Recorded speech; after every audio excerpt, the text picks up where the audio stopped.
Hello everyone. So welcome to our session for the top 100 MCQs, and today we are going to be covering the top 100 MCQs from management, right? So basically this is targeting your phase 2 exams of the RBI Grade B exam. Now, before we move forward, EduTap has this guidebook, right? So herein you will get an idea in terms of the PYQs. So if you want to have a look at the PYQs for practice purposes before your phase 2 exam, you can download the guidebook, right? The description for the same would be there in the link below. Also, you can have a look at the important topics and get to know the 6-step strategy, right? So if you wish to have a look at the PYQs, go for with this guidebook, you will get an idea about the same.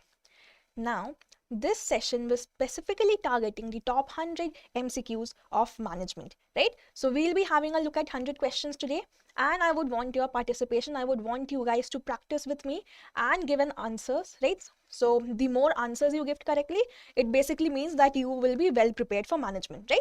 So let us have a look at our first question, which is basically, if an employee is currently at the physiological needs level, then what will be the highest level as per Maslow's theory? So this is talking about the highest level of Maslow's theory.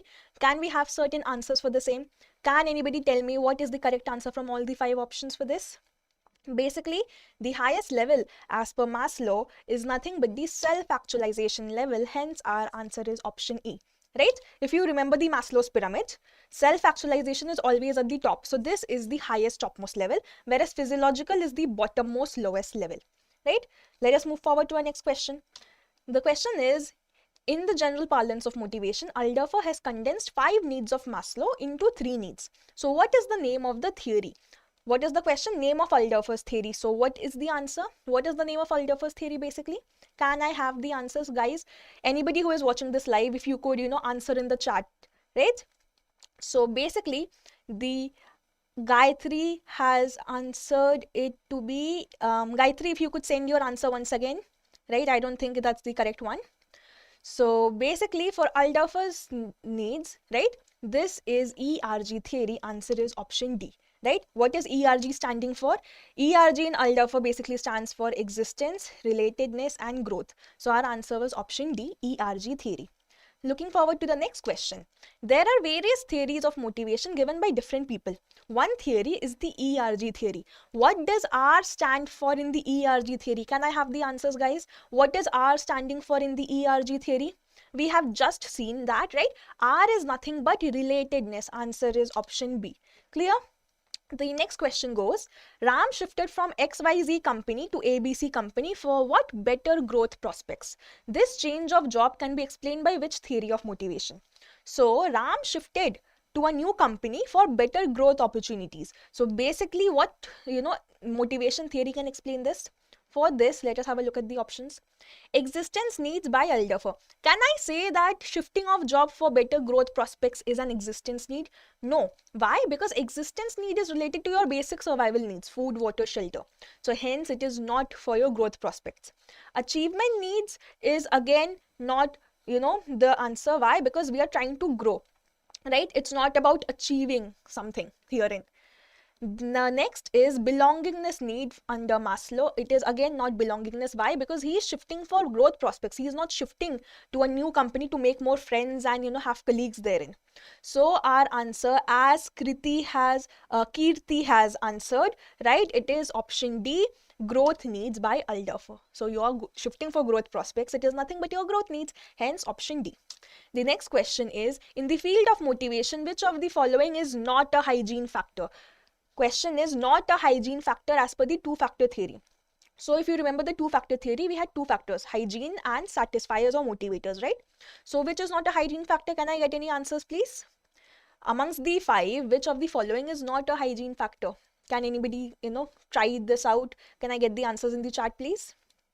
So basically, when we talk about your hygiene factors are related to the job, right? Your job condition, basically.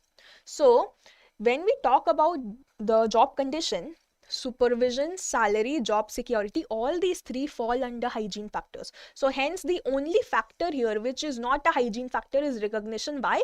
This is a motivator. This factor is a motivator or a satisfier. Hence your answer is option B. Why? Because it's asking not a hygiene factor, right? So hence answer is option B herein. Now, if you want to once again recollect what were hygiene factors and motivators, basically when I talk about hygiene factors as per the two-factor theory or the Herzberg's theory, right?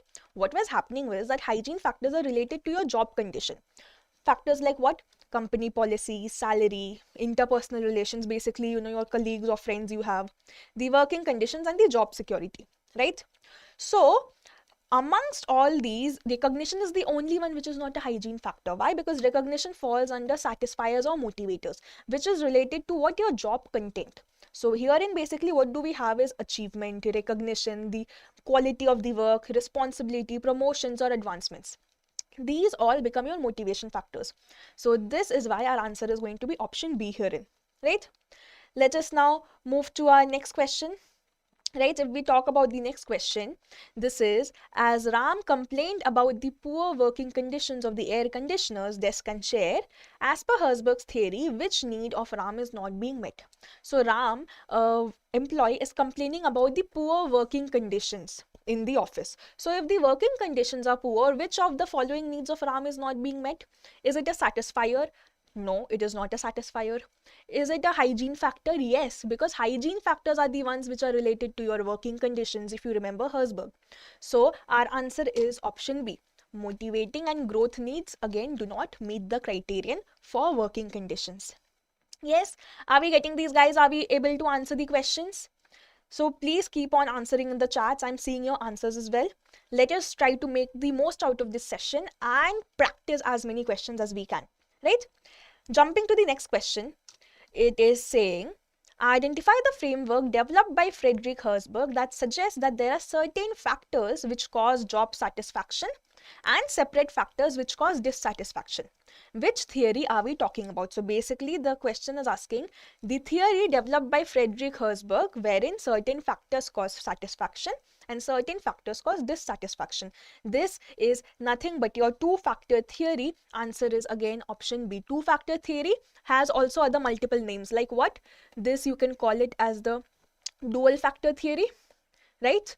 Or you can also call it as the motivation hygiene theory. So if in the question you get any of the names, all of these refer to whom? Friedrich Herzberg's theory. Yes, we clear with this? So this was your question 7. Now what are we going to move on to is, Sheila is a very hardworking employee and gives her best while working for the company. Her company is rewarding her by giving her a 20% increase. Very good.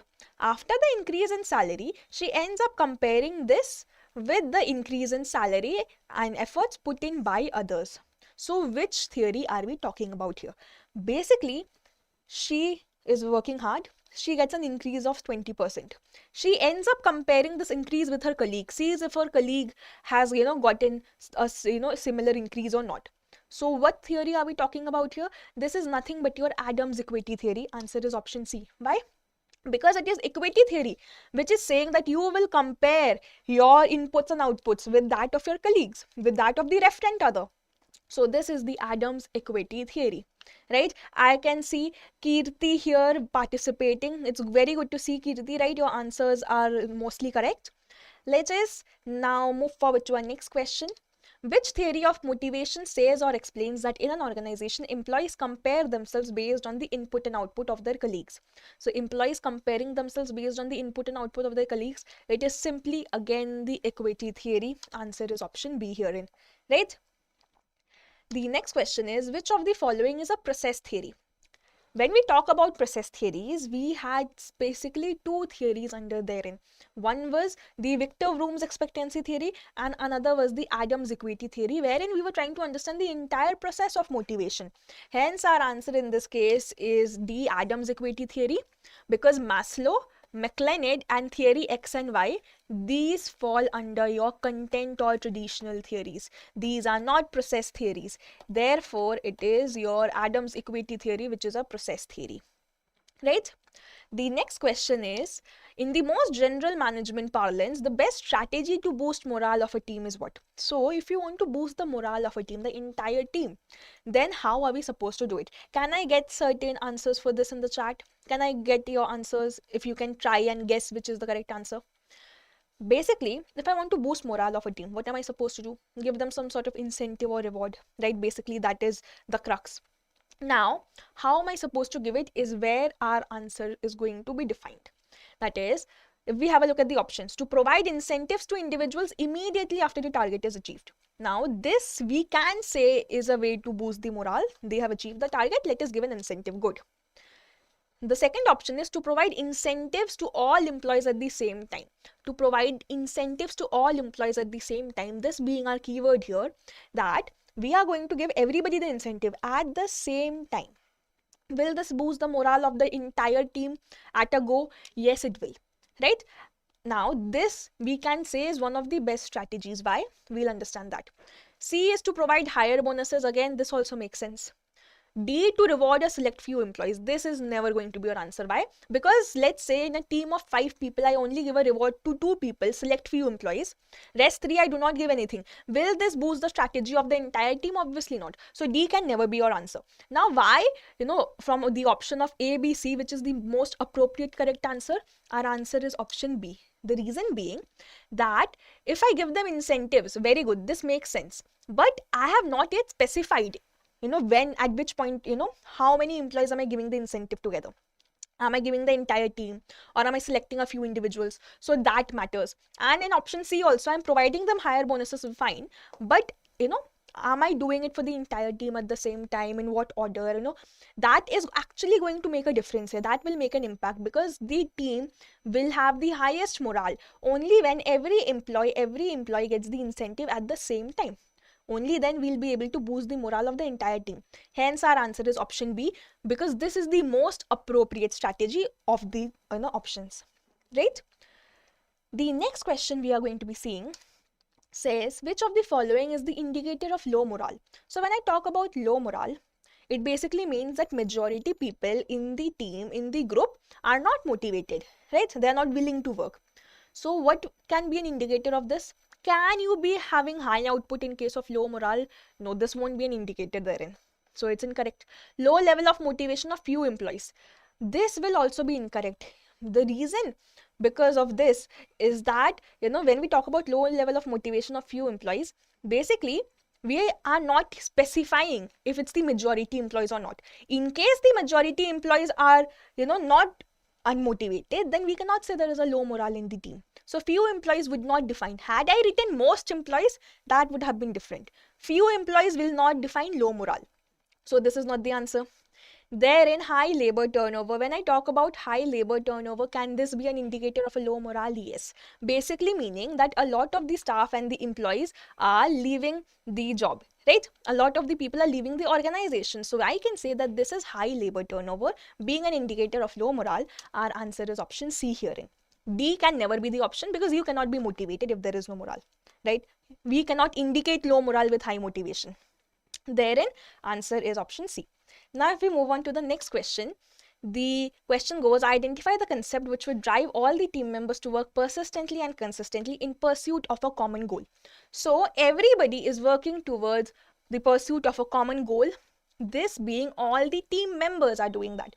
So, when I talk about an entire team willing to pursue a common goal, this is nothing but morale, option B, right? So why not the other options? Basically, if we talk about motivation, it is individual in nature. Self-confidence, self-esteem, again individual in nature. Determination also, it's individual. We are talking about an entire team here. Basically, it would be morale therein. Right? So this is question 13. The next question we have is, an organization uses incentives to motivate employees along with what? So the question is dash. So if an organization is using incentives to motivate employees, along with what? Let us try to fit the options in the fill in the blanks. The first one is minimizing operational challenges. Can we minimize operational challenges while using incentives to motivate employees? Is this fitting? Technically not. Taking a leading position in the industry. I am using incentives to motivate employees along with taking a leading position in the industry. How are the two things getting related or connected here? We are not being able to set a connect, right? Achieving business goals. Can we do this? Can I use incentives to motivate employees? At the same time, I'm using that to achieve business goals. Why? Because if my employees are motivated, they will be fulfilling the business goals, right? So therein, can we say our answer is nothing but option C, that if my employees are motivated, they will also help in achieving the business goals. So therefore, answer is option C. right? Now, if we look at the next question, what does paralanguage mean? Now we are jumping onto a next chapter itself, right? So when we talk about paralanguage, this was basically from communication, if you remember. Paralanguage specifically falling under non-verbal communication. So what is it? It is your pitch, tone, and voice modulation. Answer is option C. The other options are incorrect because paralanguage does not relate anything to physically handicapped people or, paragraph structures, command, none of that. It is simply your pitch, tone, and voice modulation. If you remember, if we take an example for paralanguage, if you have seen Amitabh Bachchan during KBC, so he shouts 7 crore, right? That is basically him changing the pitch, tone, and voice modulation while he's, announcing something, that being paralanguage, right? It is good to see all of your, answers, and it is really fun, right? I can see a lot of people are saying the correct answer, so that is good to know that you are engaging. The next question is, non-verbal communication is a very important part of communication. It can give an entirely different dimension to your communication, right? What is non-verbal communication? Through the movement of eyes call. So when I talk about the non-verbal communication through the movement of eyes, there is just one simple thing you have to remember. This is nothing but option D, oculesics. Oculesics is the non-verbal communication through the movement of eyes. That is it. The name is to be remembered. Saptics, we don't have anything called saptics. Kinesis, we don't have it, right? If the spelling would have been kinesics, right? If this would have been the spelling, this relates to the body language. So this is completely different. Haptics relates to touch. Again, nothing to do with eye gaze, and we don't have anything known as cortices. So basically, answer is oculesics. The next question is, which of the following is an example of non-verbal communication? So basically, very simple to answer. What is non-verbal communication? Without using words, through facial expressions, body language, and gestures.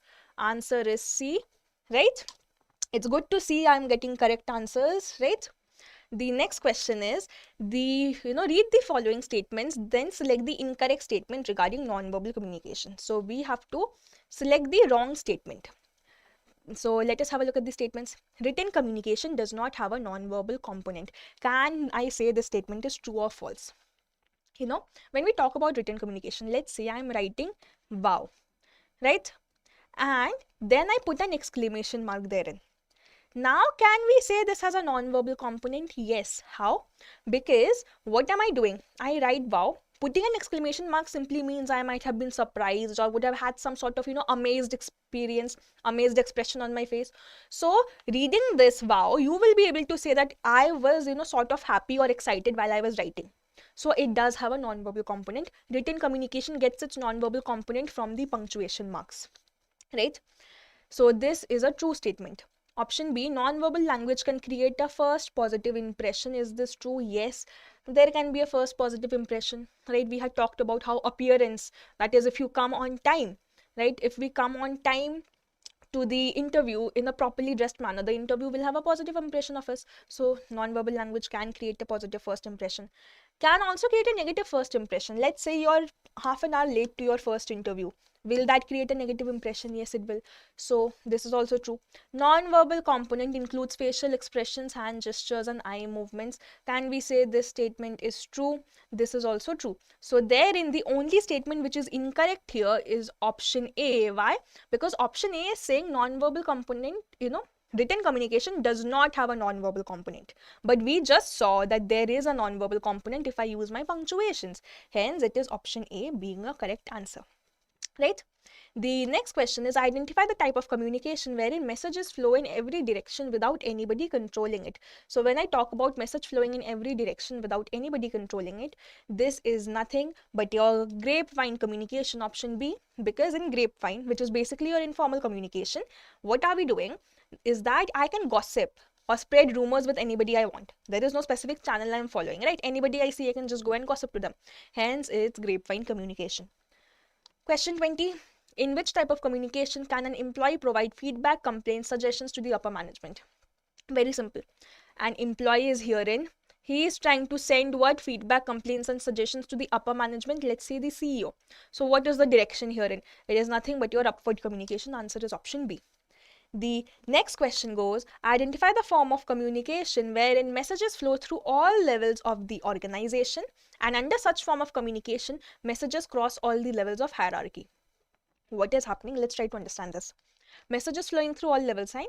And our key term here, messages crossing all levels of hierarchy. So when I'm going for a cross sort of a structure, that is, I am here and I am crossing the hierarchy. So let's say this is my manager.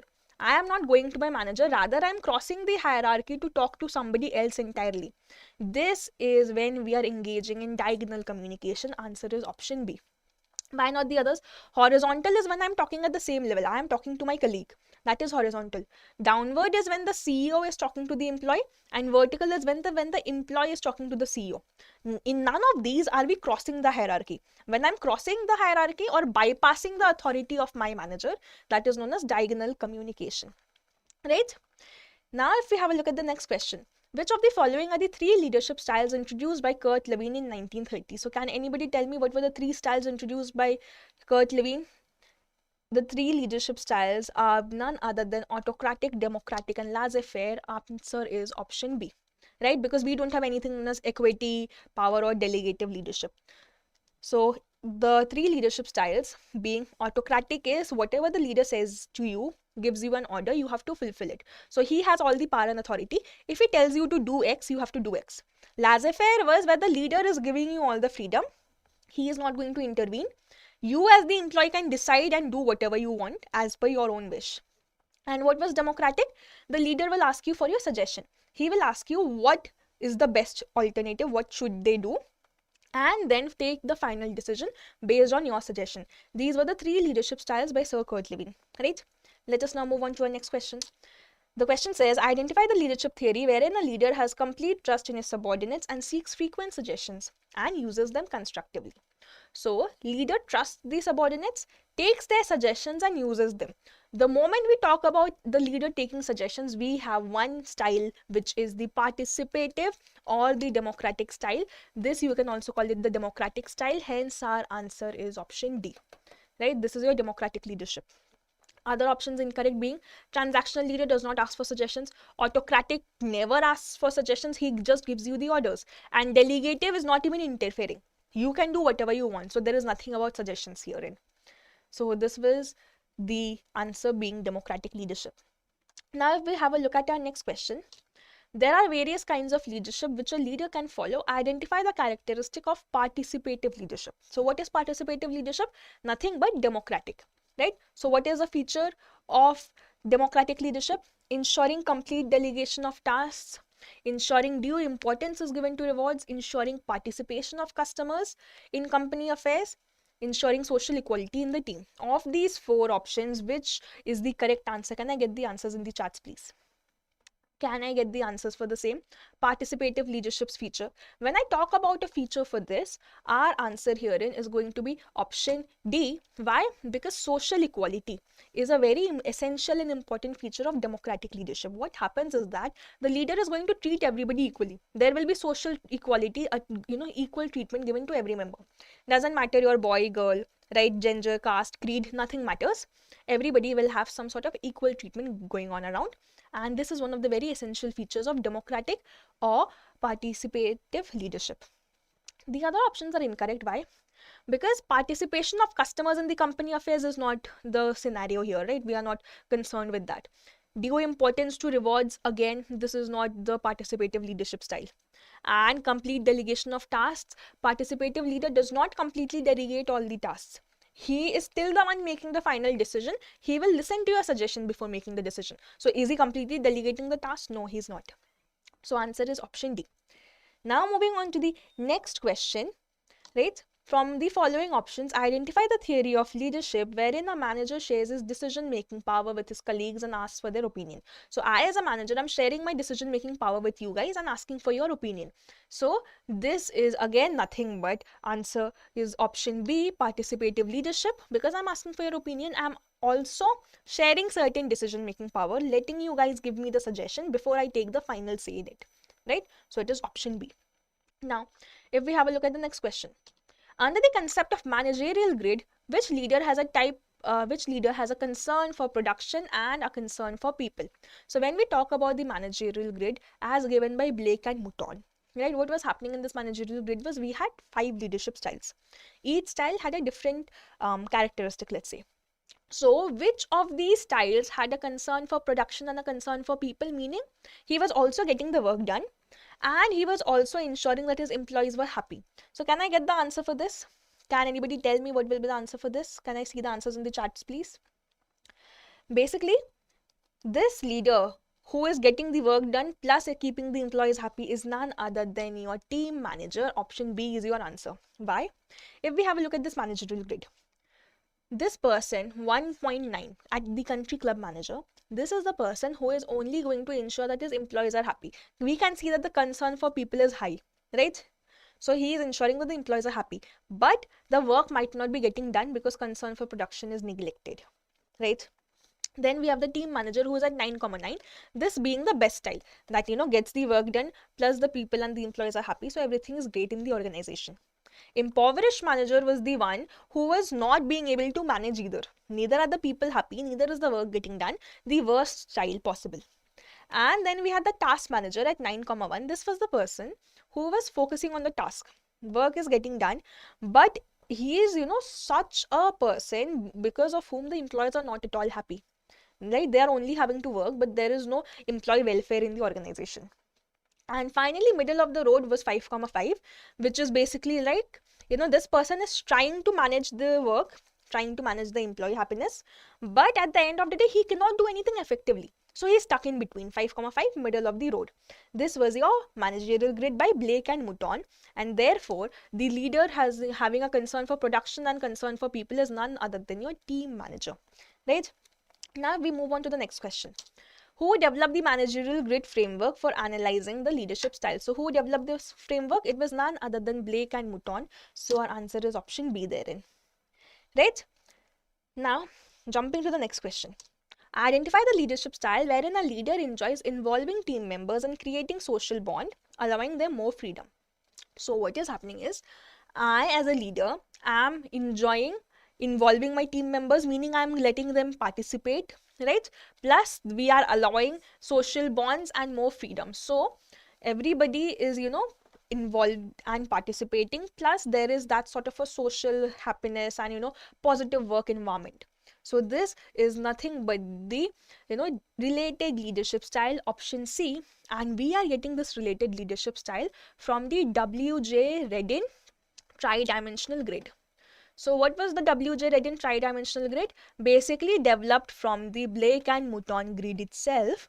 We had again seen the 4 leadership styles.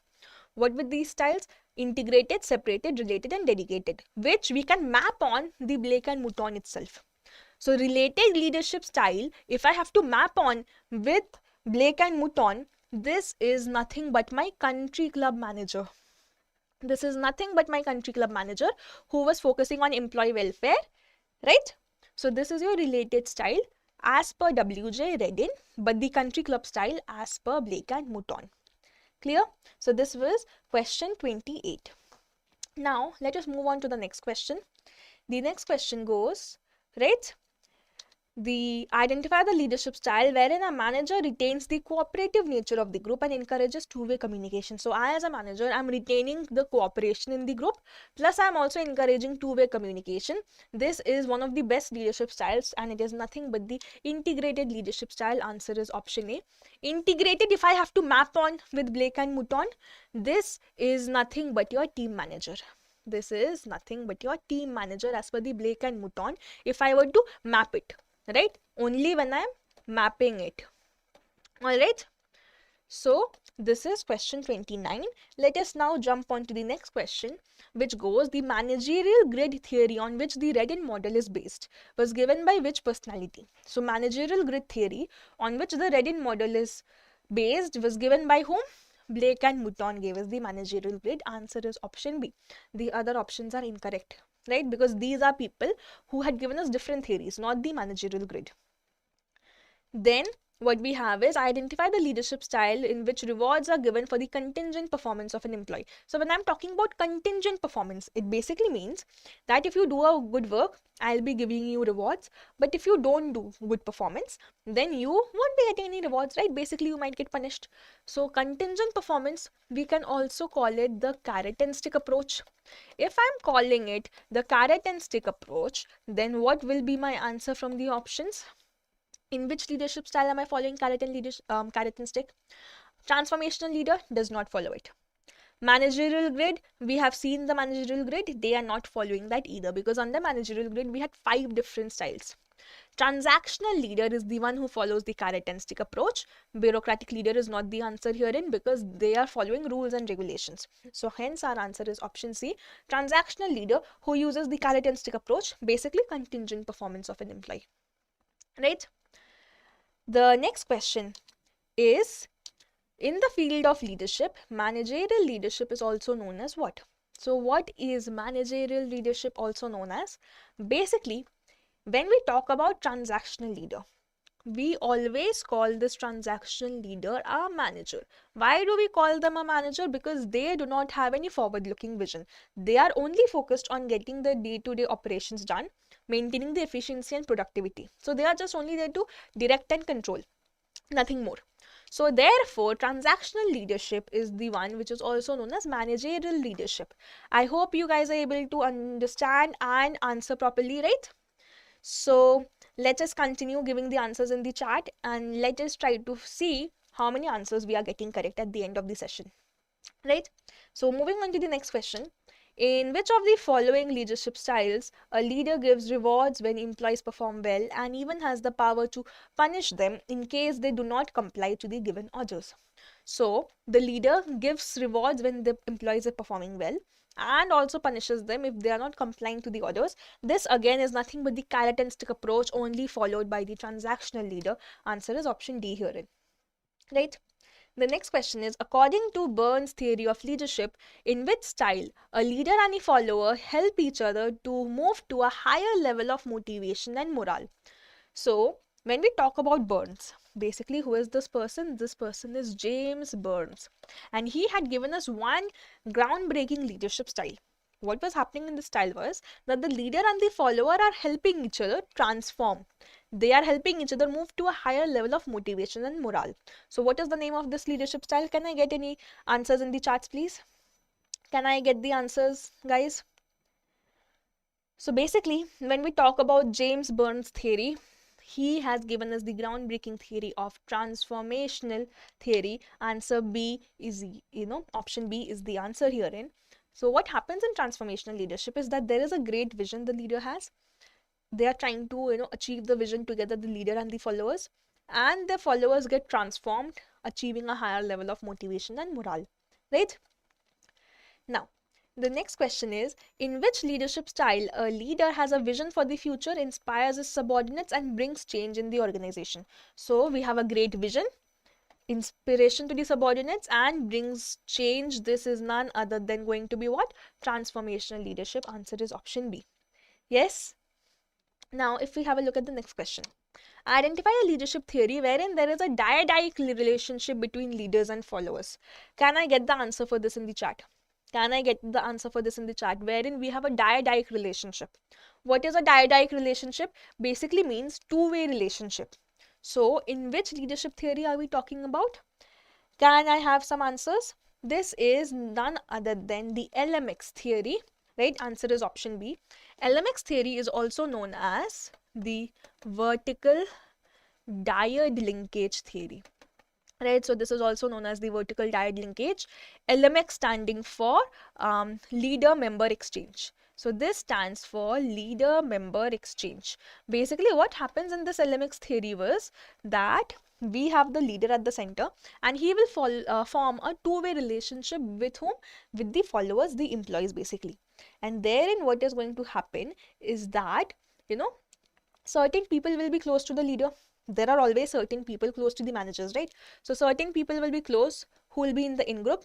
And if you are not close to the leader, if you are not following in the close circle, then you will be in the out group. So this is the dyadic relationship. Basically, your leader people close are in the in group, these people will get what? Better growth opportunities in the organization. Let's say promotion season coming up. Leader will obviously support those who he favors. Who he favors? People in the in group.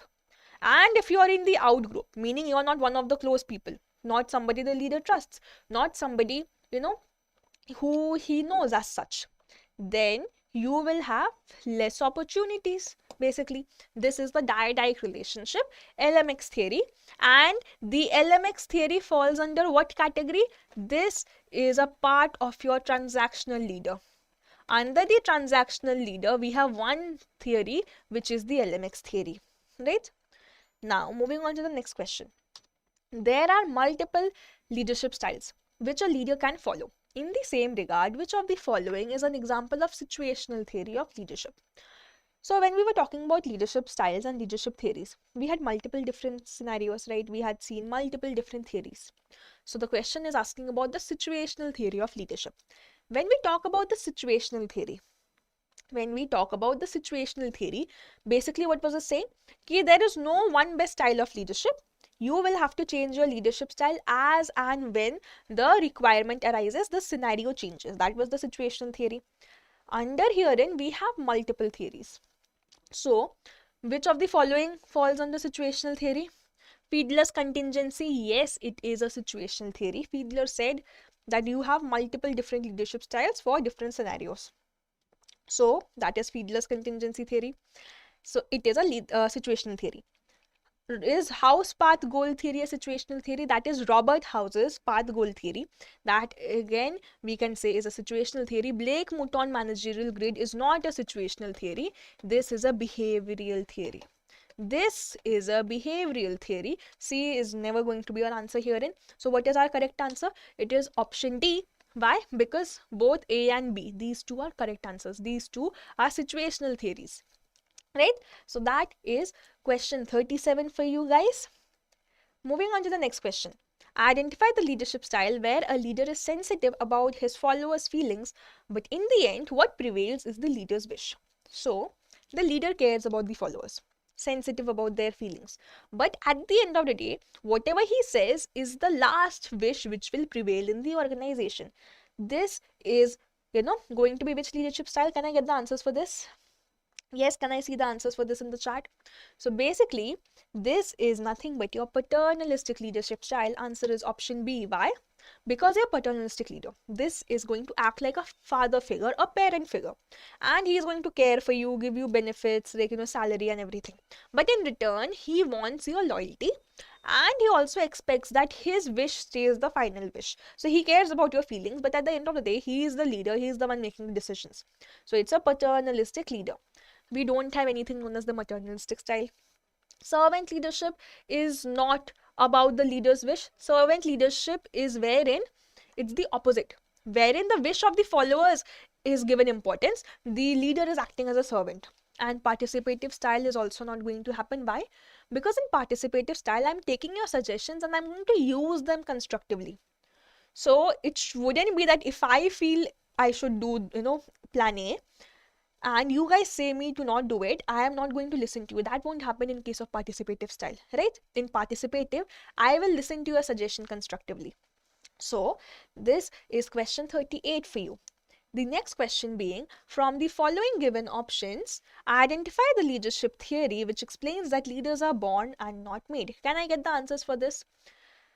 Which leadership theory says that leaders are born, not made? So the moment you are born, in the delivery room itself, in the hospital, you are already a leader. And in your life, throughout your life experiences, you cannot become a leader in the future, right? Can I have the answers for this in the chat? This is what? This is nothing but the great man theory of leadership. Answer is option B, which basically says that the moment you are born, you are a leader, right? And even though there might be severe life experiences for you, you cannot become a leader from acquiring those experiences. This is the great man theory. The other theories are incorrect, right? Because there are vague options therein. Now, the next question. Which of the following management thinkers is most closely associated with a strict hierarchy-based organizational structure with clear lines of authority? Very, very important. Which thinker, which management theorist said that you should follow a strict hierarchy based organizational structure. So the formal hierarchy structure must be very strict. There must be that proper line of authority, ki there is a CEO at the top, followed by levels of managers, and finally employees. So where are we following this strict hierarchy based organization with clear lines of authority? This is being followed by whom? By Henry Fayol under his administrative approach. Under the administrative approach of management, by whom? By Henry Fayol, we have a concept known as scalar chain. What is scalar chain? Basically, that there must be a strict hierarchy based command, clear lines of authority, and communication is top down. So from the CEO till the employee, communication is top down, vertical in nature. That is a scalar chain. Hence our answer is option C, Henry Fayol. Right? Moving on to the next question. Under which method communication flows from top to bottom in an organization? Top to bottom, top down communication is wherein? Under scalar chain itself. Answer is option A. Vertical command, no. Because why vertical command is no? Under vertical command, we can have both upward and downward communication, right? We can have both upward and downward. But the question is specifically asking top to bottom. Top to bottom happens only in case of scalar chain. The other options are incorrect therefore. Right? Now, if we move on to the next question. According to Henry Fayol, double directions of command is a source of what? According to Fayol, double directions of command will lead to what? What is one of the issues, or what is one of the scenarios which will arise because of double directions of command? Double directions basically meaning that what is happening therein is an employee will have two bosses. So two bosses who are giving him orders, double directions of command. What will happen because of this? Can I get an answer for this? Can I get the answers in the chat, everyone? Basically, because of double directions of command, the issue which will arise is of a conflict. That is, two bosses have given two separate orders to the employee. Which one is he supposed to follow, or which one is he supposed to give more importance to? So therein, that is going to lead to conflict. Right? Now, if we talk about Fayol's principle under the administrative approach, Fayol had given us the principle of unity of command. Unity of command basically meaning that there is only going to be one boss. So therefore, the reason behind unity of command was that if there are multiple bosses, it might lead to conflict. The other options being incorrect here. Right, so answer is option A. Now, if we move on to the next question. The next question says, which of the following management theorists emphasize work specialization, time study, and motion study? So, herein what we have to understand is which person said and emphasized on the three important aspects, which is specialization of work, time study, and motion study. The moment we hear these three terms, there is only one theory which must come to your mind, which is the scientific management theory. Because therein under scientific management we get these three terms and they follow the techniques of scientific management. Our answer is therefore option B. Why? Because we have the following techniques of scientific management. Firstly, we have functional foremanship, wherein it says that you must have 8 bosses. Now mind you, scientific management was given by F.W. Taylor. So a different person has given us a different theory, right? These were the 8 techniques which he said, one of them being functional foremanship, therein 8 bosses you must have. Standardization and simplification of work, so that is basically work specialization which we are talking about. Then we have seen under work study there is fatigue study, basically after how much time are you getting tired. Method study, that is what standard method are we supposed to use to work. Time study, that is how much time it takes for you to complete the work. And we have motion study, that is how much movement or motion is being required or being exerted by you while you are doing something. And we are trying to find out the method by which the least motion is exerted so that you do not get fatigue, right? So therein we get your work study, followed by differential piece weight system, that you will get paid as per the amount of work you are doing, if you are efficient enough to meet targets or not. And finally mental revolution, which is changing the attitude of both the employees and the manager. So these were the techniques of scientific management, and therein the question is specifically asking about them, hence answer is option B. Human relations approach do not talk about these techniques. Human relations approach is based on the Hawthorne experiment. It is based on the Hawthorne experiment, which is completely different, wherein we are talking about, under observation you are more productive, and the moment we remove observation you will lose your productivity. That is what the Hawthorne experiment was saying in the human relations approach. Systems theory says that your organization is an open system. Anything happening in the external environment will affect your organization. Contingency theory is about a completely different scenario. Contingency theory falls under leadership, and behavioral theory again is different. Therefore our answer is option B, scientific management theory. Now if we have a look at the next question, which of the following theory suggests to make communication in an organization based on hierarchy and it should be structured and formalized? So under which theory communication will be based on hierarchy, highly structured and formalized?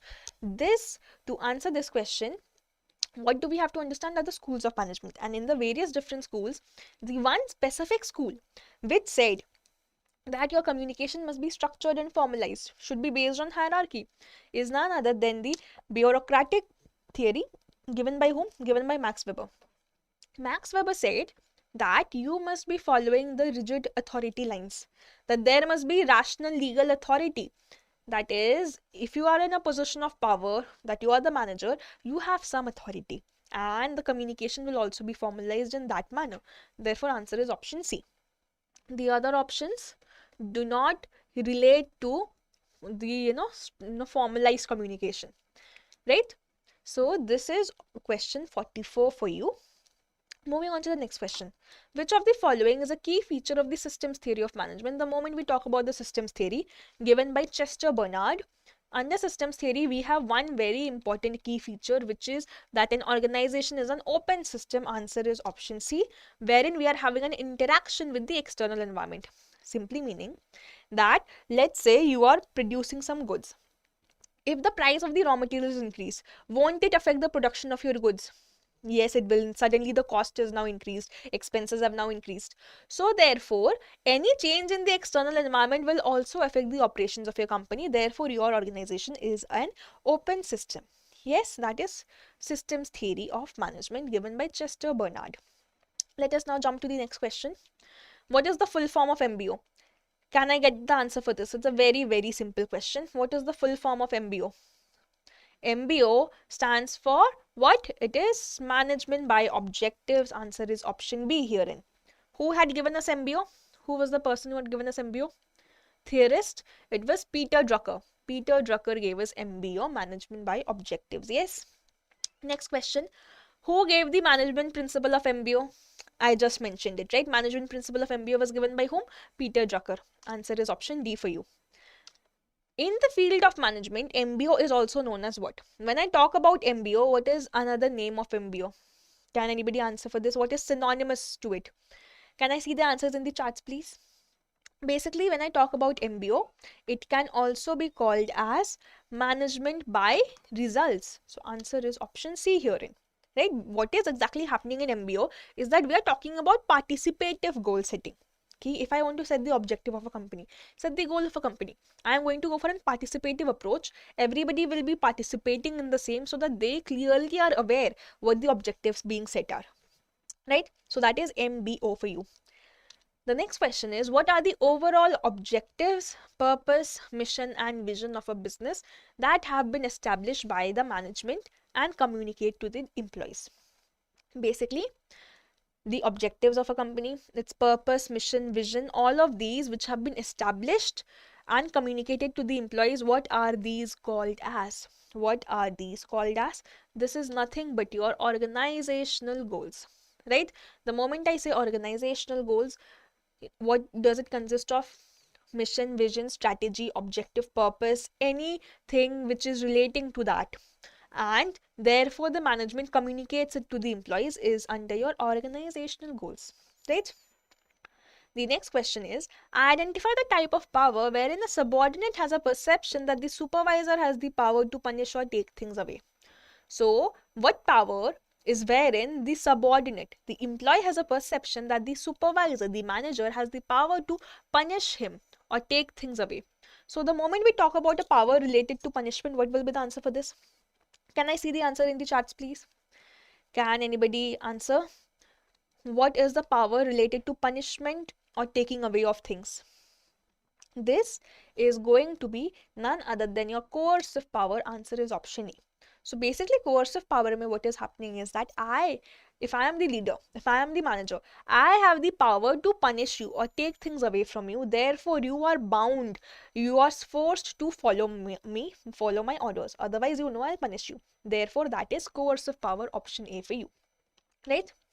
The next question is, identify the type of power wherein a person rewards, promotes or grants key resources to the subordinates. Very, very simple. Can I see the answer for this?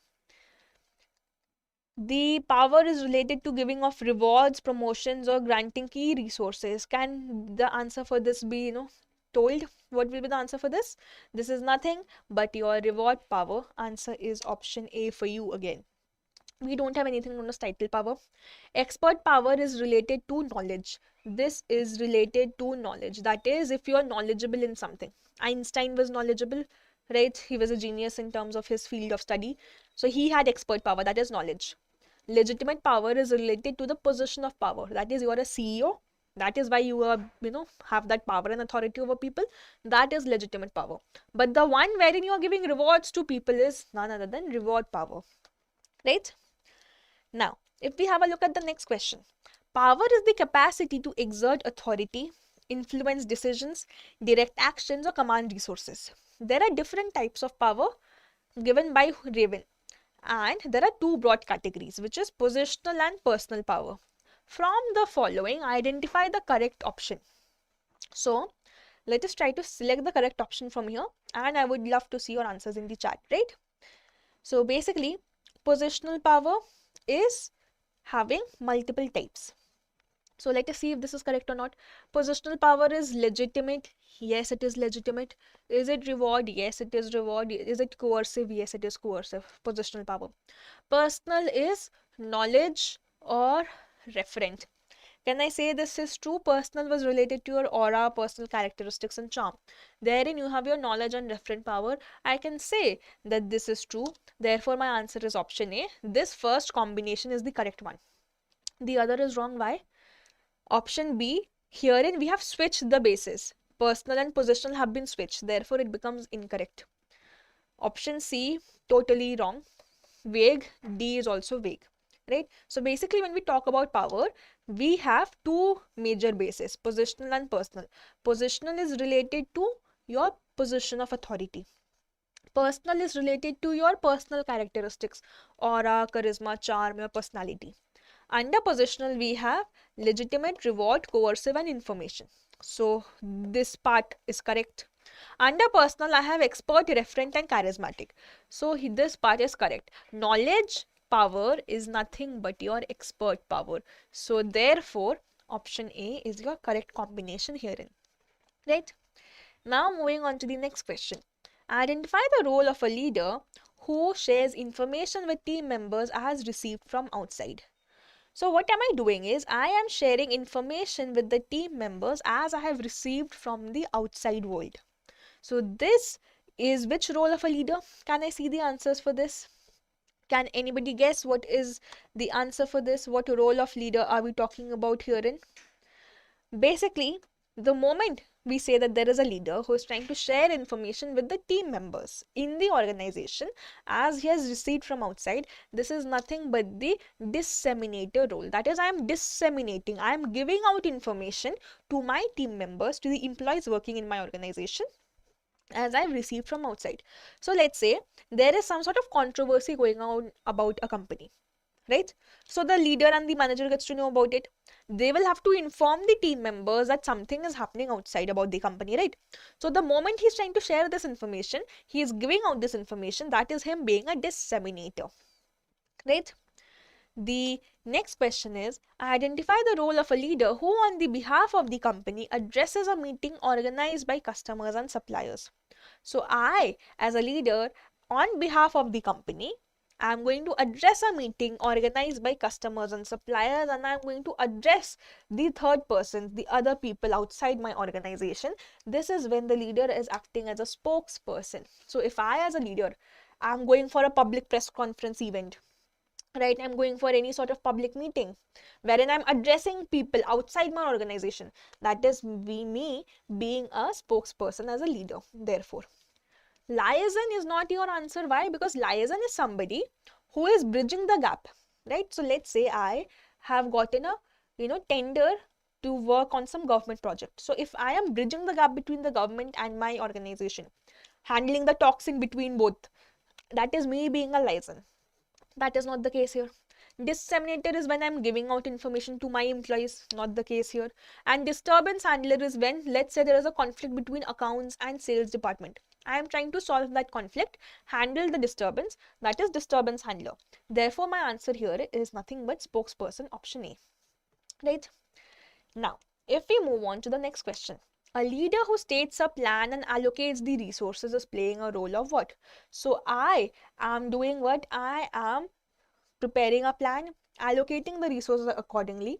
This is me playing the role of what? Can I see the answers for this in the chat? Can anybody try? What will be the answer for this?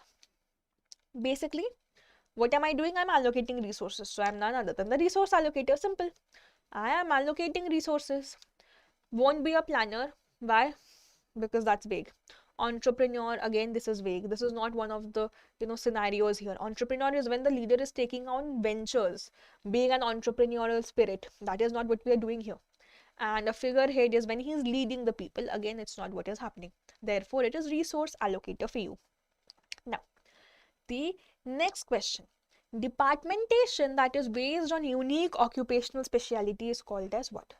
So I am making departments, departmentation, departmentalization. Based on what? Based on the unique occupational speciality, that is on my specialization, on my occupational specialization. Jaise I am specialized in let's say finance, right? I am, let's say, specialized in finance. So my occupational speciality is in finance.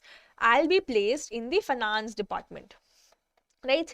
Somebody else is having a specialization in sales. They'll be placed in the sales department, and therefore based on your occupational speciality you will be placed in certain departments.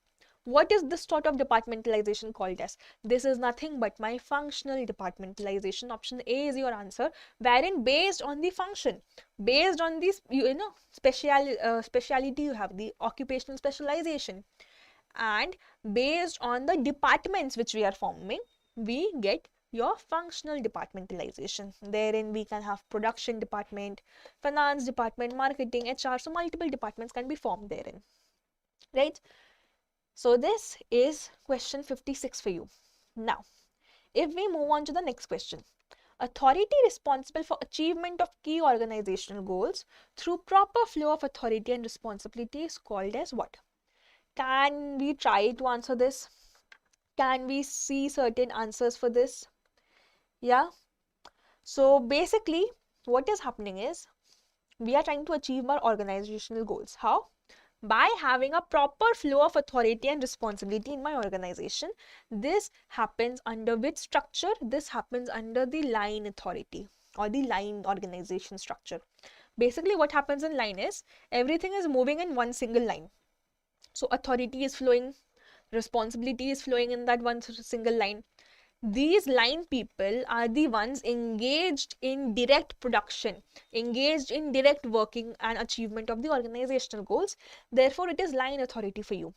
The other options are incorrect because herein, in the other options, we don't have a proper flow of authority and responsibility. Why? Functional may, in case of functional authority, it's about department-wise specialization. It is about department-wise specialization. So there is no authority and responsibility for the entire organization flowing, right? Matrix is a combination of functional and divisional, wherein we do not have proper flow of authority. We have two bosses in case of matrix, in fact. And divisional may, it is about specific divisions only. So therefore, answer is line authority. The next question goes, Organization structure which uses both functional and divisional is called as what? So I'm clubbing functional and divisional structure together. What is this? This is my matrix organization. Answer is option C for you. So what happens in matrix is, we have our functional heads here. These people are my functional managers, right? Functional managers matlab based on the departments: finance, marketing, sales, production. And these people here, they are my divisional or my project people. So they are my divisional or my project people. So these are the ones who are going to lead specific projects or specific divisions of the organization. Club these two together and we get the matrix structure. This is an example of the matrix structure, right? Now, if we look at the next question, what is the name given to flexible organization without defined lines? Can we try this answer? Can we get the answer for this? Yeah. Name given to flexible organizations without any defined lines. Can somebody try this? Basically, what happens herein is that I do not have a strict structure. It's very flexible in nature, no as such defined lines, and this is nothing but your boundaryless organization, meaning I am not setting a boundary in my organization. It is flexible, it can change, right? So no defined lines therein. Other options are incorrect because they are vague and wrong options, right? Now, the next question, question 60 is, identify the control method or system which involves speculating deviations rather than comparing variations after completion of the activity. So what is happening is that I have to identify a control method wherein I'm speculating. Speculating is advanced in nature. It is advanced in nature. मतलब पहले से ही I am trying to speculate and understand what can go wrong. Okay, that is speculation. So it has not yet happened, but I'm speculating this might happen in the future. So I'm speculating deviations rather than comparing variations after completion of the activity. Meaning what? The work has not yet been completed. So what am I not doing? I am not seeing, is there any deviation after the work has been completed? No. I am in advance. Pehle se, I am trying to speculate and see if something can go wrong in the future or not. So what sort of control method or system is this? Can anybody try? What is the name for such type of control methods or system? Yes? So basically when we talk about this, this is none other than your feed-forward control. Now what is the feed-forward control? Basically, we are trying to speculate deviations in advance. That is the feed-forward control for you. So we have three types of control. What are these? Feed-forward, concurrent and feedback. Right? Feed-forward matlab, I am trying to anticipate the problem. I am trying to speculate the deviations in advance even before it happens. Right? Concurrent means I'm trying to simultaneously do it. So the deviation might happen. I'm simultaneously trying to fix the issue. And what is feedback? I am correcting the problem after they are occurring, meaning I'm comparing the issue after it has already happened. So let's say, if I take an example, that a sale is coming up. So even before the sale, I anticipate a problem ki there is a possibility that the employees might not be able to handle the customers, or let's say the stock of the goods run out. So I anticipate the problem and place a bulk order purchase so that my demand can be met during the sale. That is feed forward control. As and when the sale is going, a stock runs out and I reorder it. That is concurrent control, simultaneously. And feedback control is during the sale the AC was not working properly. Customer sent a feedback that the AC was not working. So after the sale I fix it. That is feedback control. I correct the issue, I control it after it has already occurred.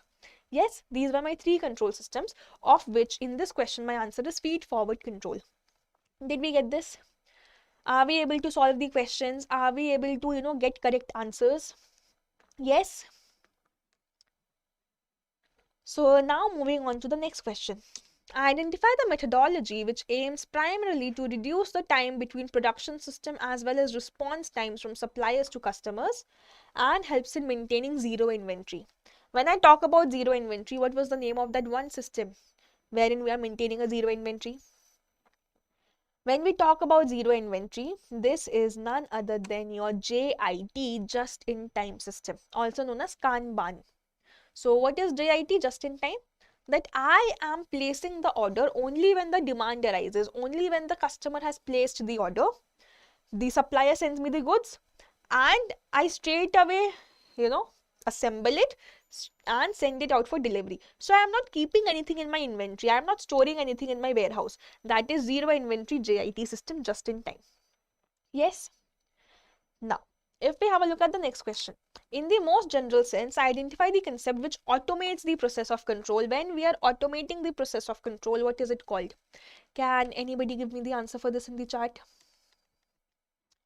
Can I get the answer for this? Automating the process of control?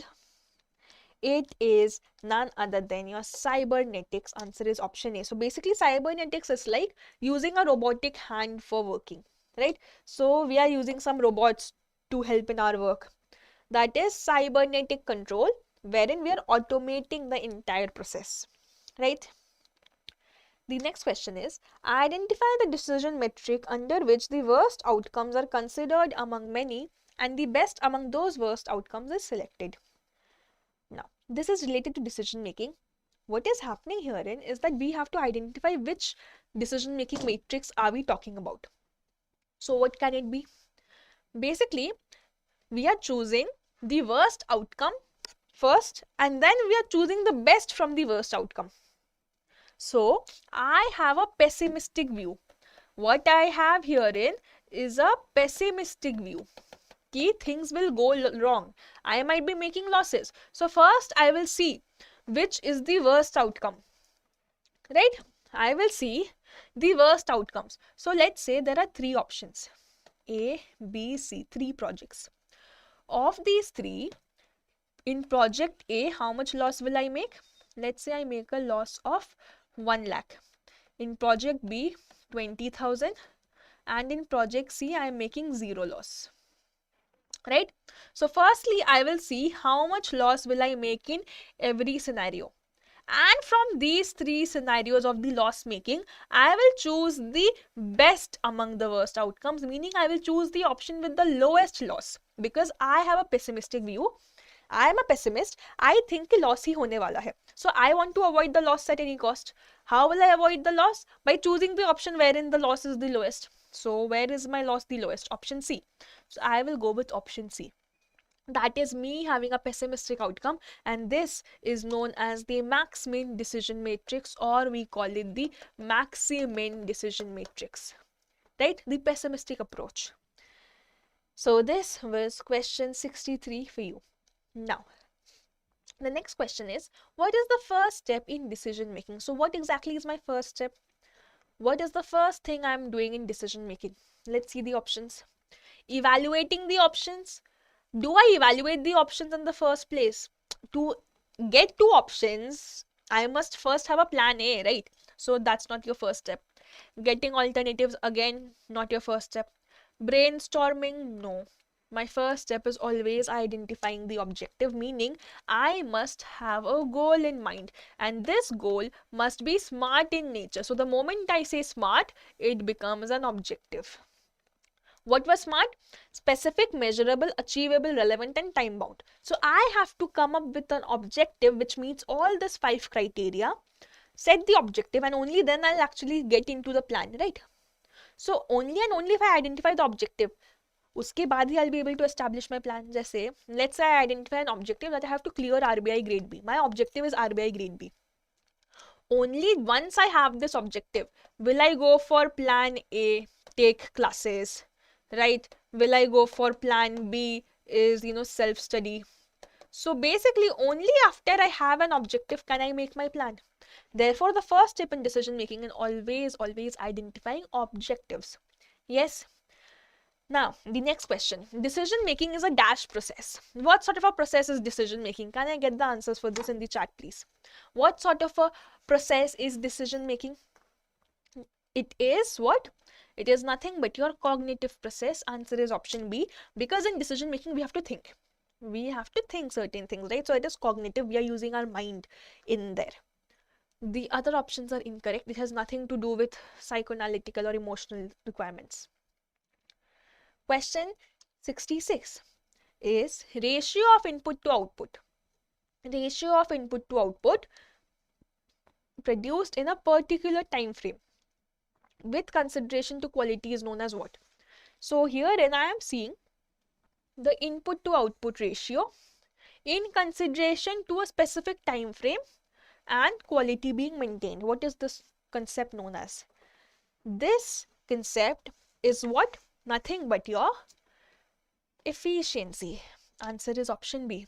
Why? Because in efficiency, what are we seeing is, let's say I have a budget. Let's say I have a goal to get hot food and I have a budget of 100 rupees. Under efficiency, I cannot exceed this budget. This being my input, the money I have to spend stays the same. I cannot exceed this budget. And to stay in this budget, what happened was I could not get this hot food. So basically, this is efficiency. That based on whatever input you are putting in, based on the 100 rupees I am putting in, what is my output? What am I getting in return? So in a particular time frame, this is basically what your efficiency is. What is effectiveness? Effectiveness is when I'm trying to fulfill this goal anyhow. Effectiveness is when I'm trying to fulfill the goal anyhow. Right? So therefore, my answer is efficiency. Other options are vague. Right? So this was question 66 for you. The next question is, from the following options, identify the concept which is known as the life spark of management. So which of the following is life spark of management? This is a very, very, very simple question. So can I get the answers for this, please? Can I see the answers for this in the chat? Basically, when I say life spark of management, wherein we are motivating, guiding, leading and supervising people, this is nothing but directing. Answer is option B for you. Because in directing, it is also known as the life spark of management. Write down the names, right? Directing is known as the life spark of management, the heartbeat of management. It is also known as the starting function, the executive function, and the activating function of management. So directing can be called any of these 5 names. All of them mean one function, which is directing. And under directing, we have 4 important elements, 4 very, very essential elements, which are what? We have motivation, that is I am motivating the people. We have communication, I am communicating to the people everything, to my employees. Supervision, I am supervising their activity, supervising the work they are doing. And leadership, I am leading and guiding them. So these are the 4 very essential elements of what? Of the function of directing. And this is very, very essential. Right? Now we have a look at the next question. Identify the component of directing which involves a manager meeting regularly, looking after employees and interacting with the workers to review their work. So what am I doing is, I am regularly meeting the people, looking after them and interacting with them to review their work. So what is this? This is none other than the concept of what? Supervision. Answer is option C, because what happens in supervision? What am I doing is I'm monitoring the performance of my employees, reviewing their work and seeing if they are meeting up to the standards or not. Right? So I'm meeting them regularly for that. Hence, it is supervision wherein I'm monitoring my employees. The next question is term used to define how many persons can a manager manage. Very, very simple concept. Can I get the answers for this in the chat, please? Term used to define how many persons a manager can manage. Can I get the answers for this, please? Yes, can I get the answers for this?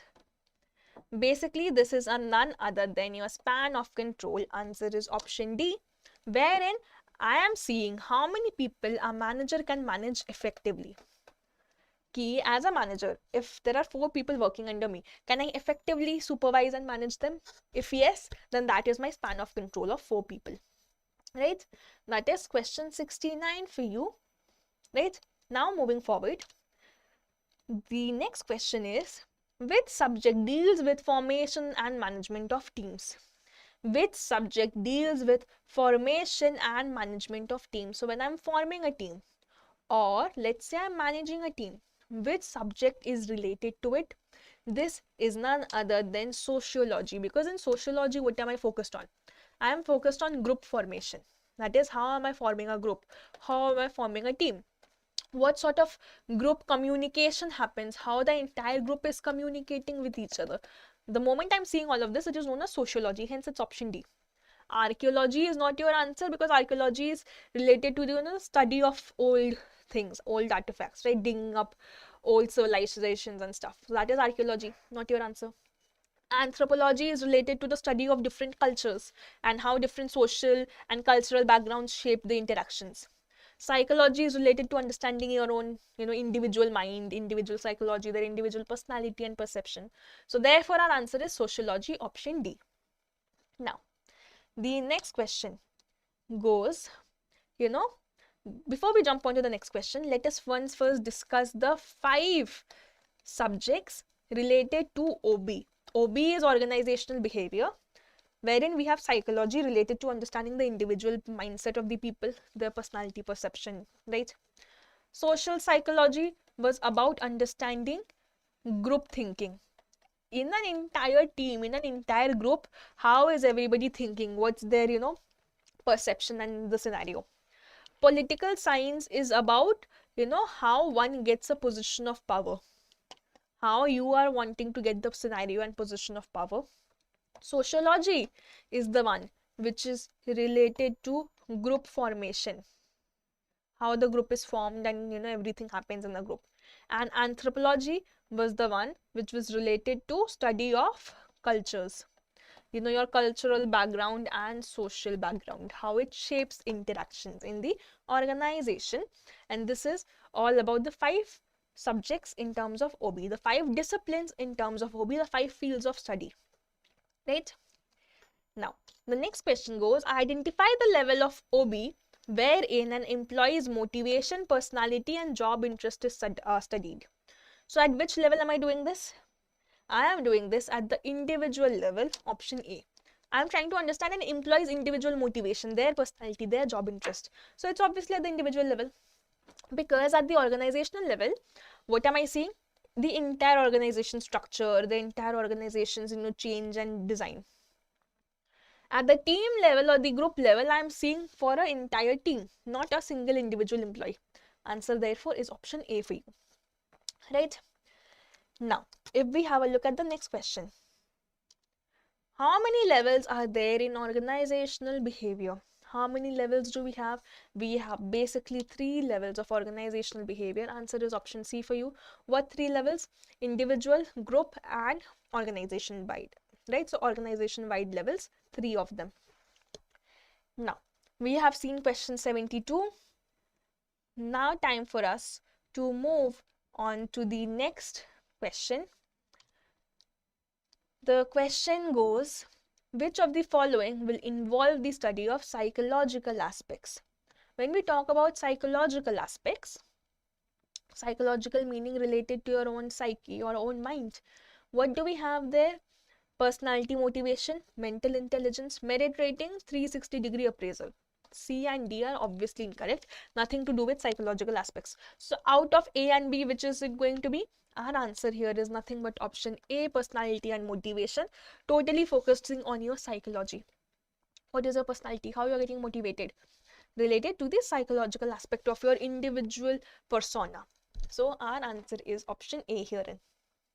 Now, the next question is, organization is the mechanism which determines the relationship of various people. With the help of a well-defined organization, management is able to perform the functions of direction, coordination and control. So basically, we have one statement, a sort of like a para, right? A paragraph sort of a statement. Based on this, we have a question with regards to the paragraph. From the following options, identify the concept which explains heterogeneous composition of employees in terms of age, gender, language, etc. Heterogeneous composition means everybody is different. Different age, different gender, different language. So it's different, right? What is this concept known as? Can I get the answer for this? It's a very, very simple one. It's a very, very simple question. What can be the answer for this? Yes, Basically, the moment I talk about heterogeneous composition, this is none other than your workplace diversity. Answer is option A. Because when I talk about a diverse workplace, what does it mean? There is a heterogeneous composition. Everybody is from a different age, gender, background, culture, social origin, right? So that is workplace diversity. Employee varsity is not your answer. It's an incorrect option, right? Organization dynamics and teamwork again do not explain the heterogeneous composition. Heterogeneous composition is explained by one term, which is diversity herein. Right? Now, let us move forward to the next question. In an organization, an employee is warm and friendly, always the center of attraction. Which of the following personality is reflected as per the Big Five model? So, as per the Big Five model, or what is the name of this model? Another name for this is the ocean model. So, as per this ocean model, if an employee is always warm and friendly, always the center of attraction, then which personality type are we talking about? Can I get the answers for this? Can anybody try? This is none other than your extroversion personality, right? Somebody who is an extrovert, always love talking to people, very friendly with people. So what was the Big Five model? Under the Big Five model, we have 5 personality traits, also known as the ocean model, which is what? Openness, conscientiousness, extraversion, agreeableness, and neuroticism. Right? These are my 5 traits. Now, what happens here is that, what is openness? Openness meaning you're open to new ideas. You are very receptive to new ideas, curious, imaginative, right? So you are always going to try new things, listen to new ideas. Conscientiousness is you being organized, disciplined, and responsible in life, right? So you're a person who is very disciplined, would not procrastinate, very organized in nature. Extraversion simply means talking to a lot of people, very friendly, multiple friends, center of attraction, everything is great. Agreeableness meaning you are very compassionate, empathetic, and cooperative, always there to help people, care about them, right? Not selfish. And finally, neuroticism or emotional stability, as we say, this is a negative trait. Neuroticism, when I say neuroticism, right, that is a negative trait. Why? Because that basically means emotional instability. That is, I am not an emotionally stable person, very anxious, nervous, scared. But the moment I say emotional stability, this is what we want. This is the positive trait. That is, you are calm and composed in nature. That is what the ocean model was saying. And for this, our answer is extroversion, because you are always, friendly and everything. Right? So, are we clear with the ocean model? If yes, let us now move on to our next question. As per the ocean model, if a person is organized, disciplined, and achievement oriented, then which personality trait are we talking about? If a person is organized, disciplined, and achievement oriented, what personality trait are we seeing? Can I get the answers for this in the comments, please? Can I get the answers for this in the comments, please? Basically, this is none other than your what person? Conscientiousness person, option D. This is the person who is very organized, disciplined, and achievement oriented. Yes? Now, the next question. Which type of perceptual error sees an individual as a part of a group? So, under which error are we seeing an individual as a part of a group? There is a girl. I have a wrong perception about her. There's a perceptual error. I place her as a part of an entire group. This is known as what? This is stereotyping. Let's say I stereotype that girls can't drive. So even if one girl can, I will still place her as the entire other group that none of the girls can drive. That is stereotyping, a perceptual error. Illusion is not an error. Hallucination, again, not an error. Halo effect is when I have a positive impression. Halo effect is when I have a positive impression of somebody based on just one thing. That is, let's say you come to the interview looking very well dressed, very professional. So I have a positive impression that you are a hard worker, loyal, very intelligent person. These 3 things might not be true, but just because you showed up professionally, I assume this about you. So that positive assumption is halo effect, not the answer. Our answer is A, stereotyping, wherein I am seeing an individual as a part of a group, right? The next question. According to the Johari window, quadrant not known to self but known to others is known as what? So, the Johari window, very, very essential model. Johari window में क्या हो रहा है? We have 4 quadrants. Every quadrant has a different scenario. Which of the following quadrants says that it is something which is not known to you? You are not aware about it, but others are aware about that. Others know it about you. So what quadrant am I talking about? Can I get the answer for this? Can anybody try what will be the answer for this? Basically, this is going to be none other than your option B, blind. मतलब क्या होता है इसका? That is, in the Johari window, we have 4 quadrants. This model says it's a self-awareness model. That is, are you aware about yourself or not? Right? Open self kya hai? This is your arena. This is the point which everybody knows. You know my name is Deepika, I know my name is Deepika. That is the open self for the arena. Everybody knows it. Then we have the blind area. This is the point which I don't know about myself. I am not yet aware, but you guys know it. Basically, blind self mein there are 2 things which come. Firstly, any sort of rumor which I am not aware of yet about myself, but rumor to bakiyon mein phail raha hai, so the other people know about the rumor. Or let's say there is any sort of observation which has been made about me which I am not yet aware of. These are my blind self, right? Then I have my hidden self. This is the place wherein I know, I am aware, but you guys are not. I have not told you yet. This becomes what? Herein we get your secrets. So I have kept a secret which only I know, nobody else knows. That is my hidden self. And finally, my unknown self. This is the point which no one knows. बस भगवान को ही पता है. So it's something, it's a hidden potential. Basically, we can call it your hidden potential, something which I don't know about myself, which you don't know about me, right? It is still hidden from us, right? Now, when we talk about this Johari window model, any information which is there in the hidden self, any secret, the moment I tell it to you guys comes in the open arena, because now you are also aware of it. In case of the blind self, any rumor, any observation which you know about me, the moment I also get to know about it comes in the open area again. Yes, clear? So this is how we see the Johari window model, a model of self-awareness given by 2 people, Joseph Luft and Harrington Ingham. That is how we get the name Johari. So our answer for this question was option B, blind. Right? Now if we have a look at the next question.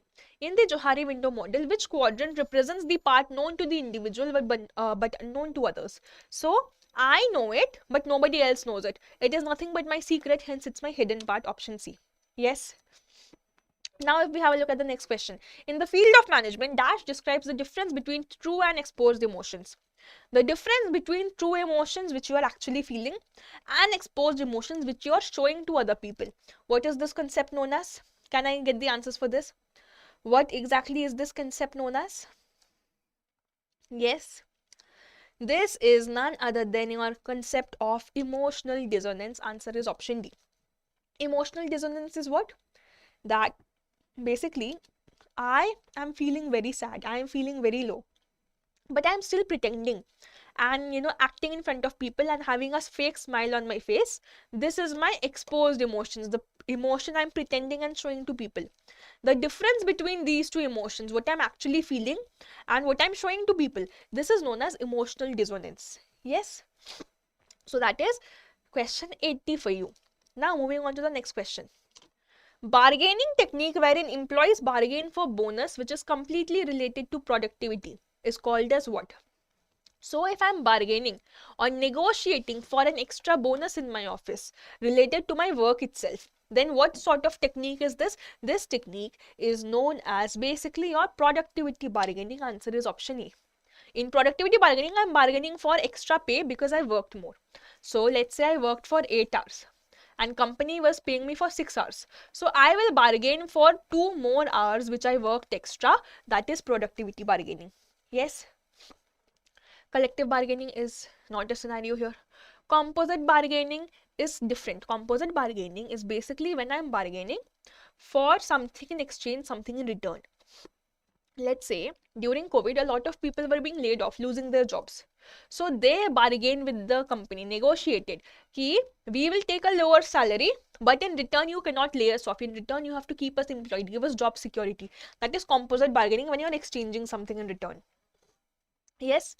Integrative bargaining is completely separate. This is basically what we are doing is we are trying to go for a collaborative approach and ensure that everybody is happy with the resources they are getting. Distributive bargaining is again separate. Why? Because herein I am competing for getting the maximum resources. So therefore our answer is nothing but option E, productivity bargaining. Right? Now, the next question is dash refers to the actions in which a company or a business alters major components of its organization such as the culture, technology, infrastructure, etc. What is being talked about here? Can I get the answers for this in the chat, please? I am changing my culture, technology, infrastructure, etc. What is this concept known as? This is nothing but organizational change. Answer is option A for you. Moving on to the next question, right? Basically, in organizational change, we are changing either the method of doing the work, the process, structure, or the personal changes, which is your policy changes, right?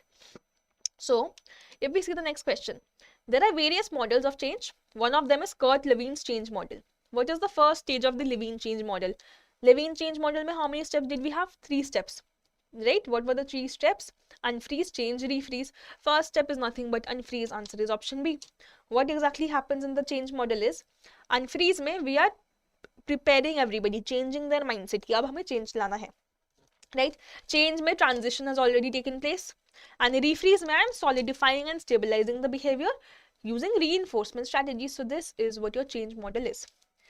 Now the next question is, in which stage of the change model we see reinforcement strategies? In which stage are we seeing reinforcement strategies? Can I get the answers for this? कौन से stage में reinforcement strategies होता है? This is your refreezing stage. Answer is option C for you, right? Next question. Dash refers to the actions in which a company alters major components. What is the second stage of Levine? Second stage of Levine is nothing but the change stage. Yes. So this is wherein, we are going for option A, change, the second stage. Now, if we have a look at the next question. The question is, which management approach emphasizes managing transitions and guiding organizations through change? I am doing what? Managing transitions and guiding organizations through change. Which stage does this happen? In which stage am I doing it? What sort of, management approach am I talking about herein? This is your nothing but transitional management, option B. Very good. I guess I have gotten an answer from KPR, right? So it is transitional management wherein I am transitioning between, scenarios. I'm transitioning between changes in my organization.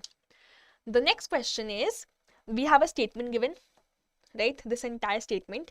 Based on this statement, it's being asked under whose chairmanship was the committee, working.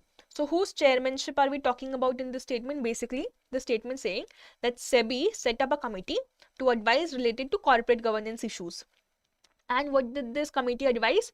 That there must be active participation of directors, independent directors, issues in accounting and auditing practices, improving effectiveness of the board evaluation practices, addressing issues faced by investors, and disclosure and transparency related issues. So there was one committee which addressed all these scenarios, and this committee was none other than the Uday Kotak committee. Option D is your answer, under the chairmanship of Uday Kotak, right? And they gave us, the committee advised on the following matters, right? Now moving on to the next question. The same paragraph, yes, we have another question from it. What exactly is the purpose of the above mentioned committee apart from the areas already mentioned? So, in the passage, we have seen that the committee had advised us on these following issues.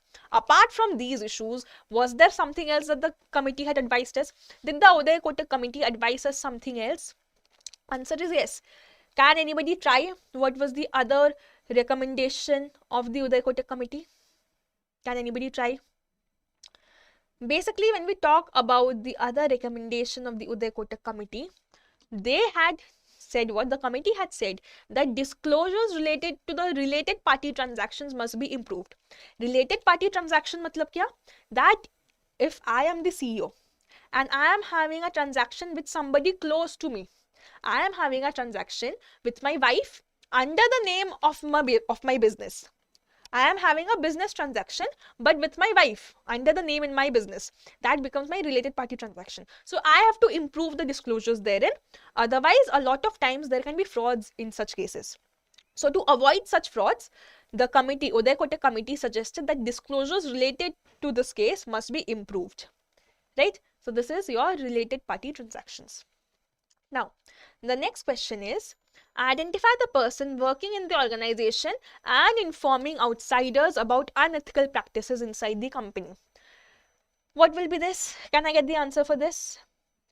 I am working in the organization, but I'm informing outsiders, other authorities, regulators, that something unethical, something wrong is happening in my company. What is this? None other than a whistleblower. Answer is option C. Who is a whistleblower? I am informing the authorities. मैंने जाके I inform the government or some relevant authority that there is a fraud happening in my company. So I become a whistleblower then. I am blowing the whistle on the fraud. Right? And the other options herein are vague and incorrect for you. Right? Now if we have a look at the next question. Corporate social responsibility. Right? So we have an entire paragraph in terms of CSR. CSR meaning I am doing something back for the society. Question says, as per section 135 of the Companies Act, every company having a net worth of rupees dash crore or more will be eligible for CSR activities. Can anybody tell me the answer for this in the chat? I am a company. If I have a net worth of dash or more, then I will be eligible for CSR activities as per section 135 of the Companies Act. What will be the answer for this? This is basically when I, as a company, have a net worth of more than 500 CR. If I have a net worth of more than 500 CR, right, more than 500 CR, therefore I will be eligible for CSR activities, right? Looking at the next question, again it's the same paragraph with a different question. As per section 135, every company having a net profit of how much rupees will be eligible for CSR. So when I talk about the net profit, then what is the limit for our net profit eligibility criteria? That is 5 CR. Answer is option A. Right? So if you have a net profit of 5 CR or more, then you are eligible for CSR. Now, a very, very important note here, very essential, is that recently there has been a talk in the parliament, right, regarding what? Regarding the Corporate Laws Amendment Act. So we have something known as the Corporate Laws Amendment Act, right? In this act, it was proposed in the parliament कि ये जो limit है, this eligibility criteria of net profit. So till now, my net profit criteria was 5 CR. Right? It was 5 CR. This bill said कि let us increase it to how much? Increase it to 10 CR. Right? This is what the bill has said. But mind you, our answer is still going to be 5 CR. Why? Because this has not yet been passed. This is a bill, this is a bill yet, right? So it has not yet been passed in the parliament, not yet turned into an act. So until and unless it is passed in the parliament, our answer will be 5 CR.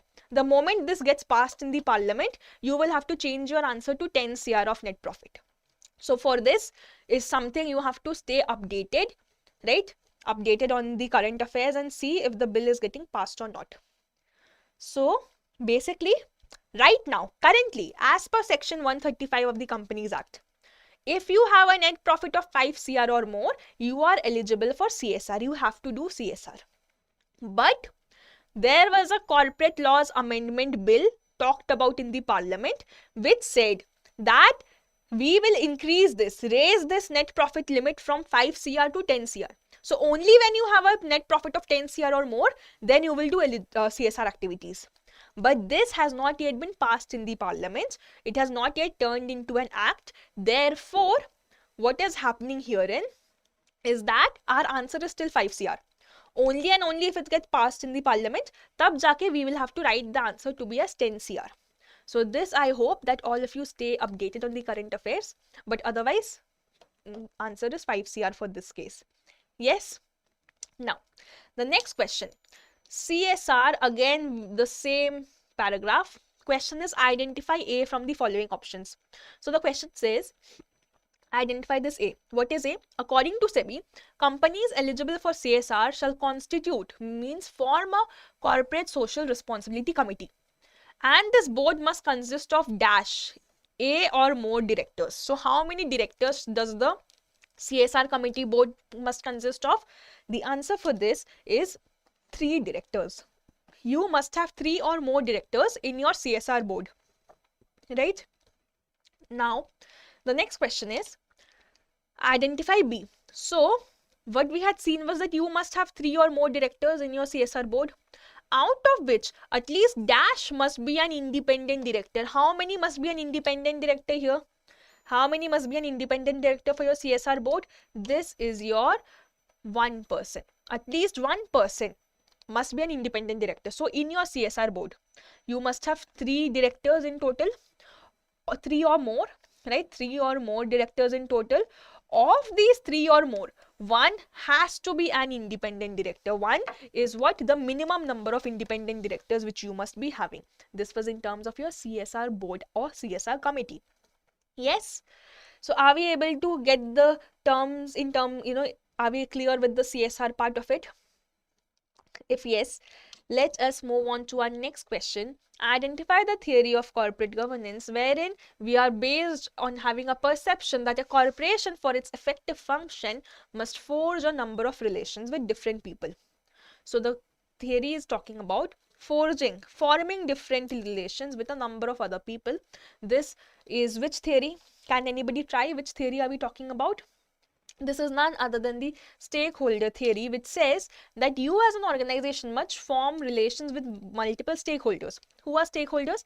Anybody who has an interest in the company. So we can have your owners, customers, employees, suppliers, government. Any person who has an interest in the company is a stakeholder. Shareholders bhi ho sakte hai, right? So these are your stakeholders. And that is what the stakeholder theory says. The next question is, in the general language, blaming one's unethical behavior on others is called as what? I am blaming my unethical behavior on others. What is this called? This is displacement of responsibility. Option A is your answer. That is, I am saying, ki yaar, why are you blaming me? They are also doing something wrong. They are also doing something unethical. So what am I doing is I'm displacing my responsibility. I am responsible for my bad behavior, but I justify it and say कि they are also doing it, so why are you telling me? Why are you blaming me only? So that is displacement of responsibility. I blame my own wrong behavior on others by justifying कि वो भी ये same चीज कर रहे हैं. So that is displacement of responsibility. Then what we have is, which of the following theories of ethics focuses on consequences of greater good and evil? So greater good and evil, I am trying to focus on the consequences of both of this.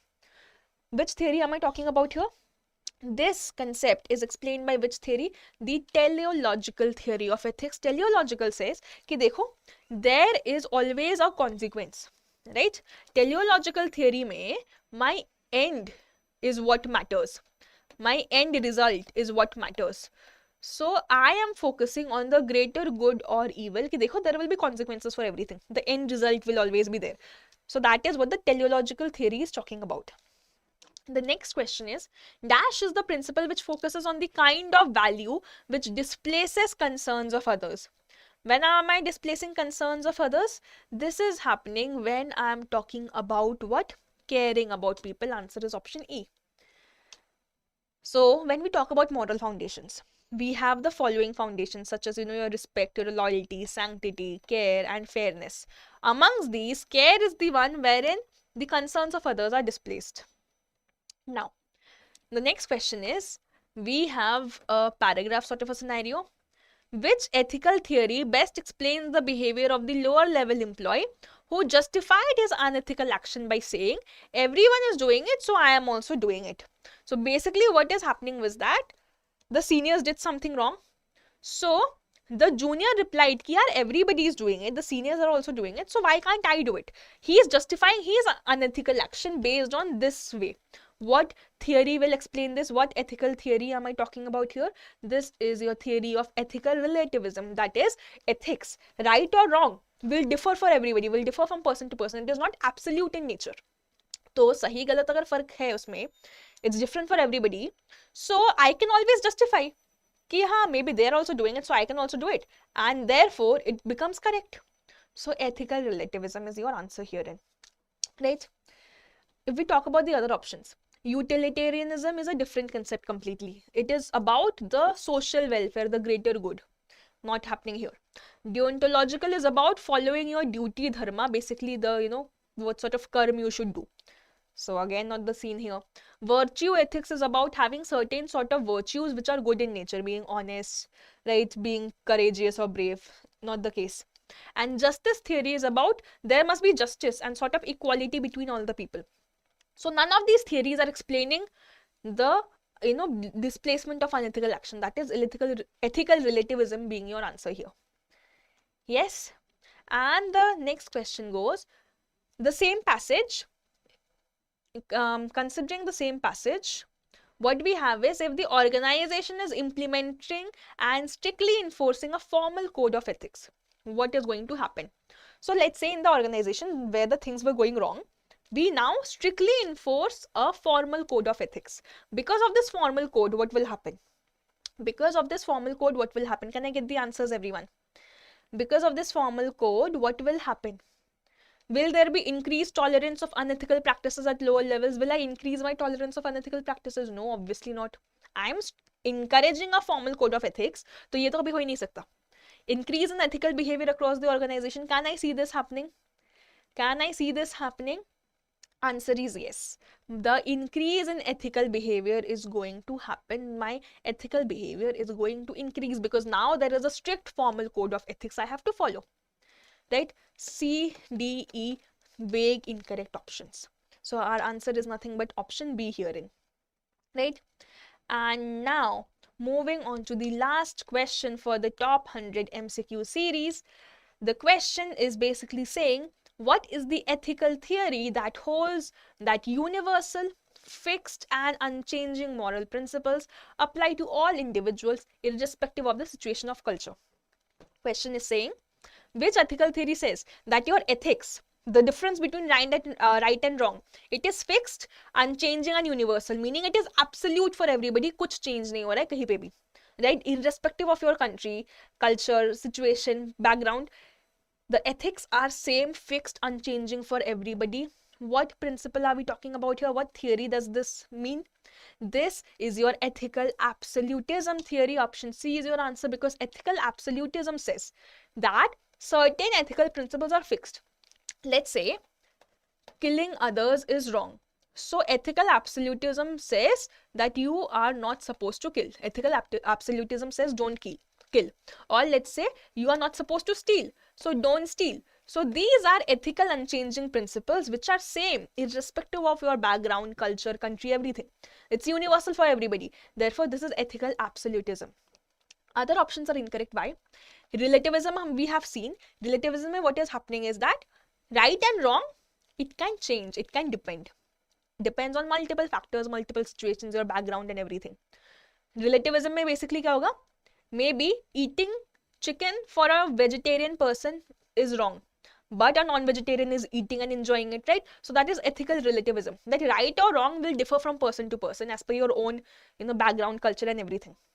Utilitarianism is all about social welfare, so that is not what is happening. Virtue ethics was again about having certain good virtues, and situational ethics arises based on situation. So therefore, our answer is ethical absolutism, wherein we have certain universal unchanging principles which are not going to change irrespective of whatever situation or culture you are from.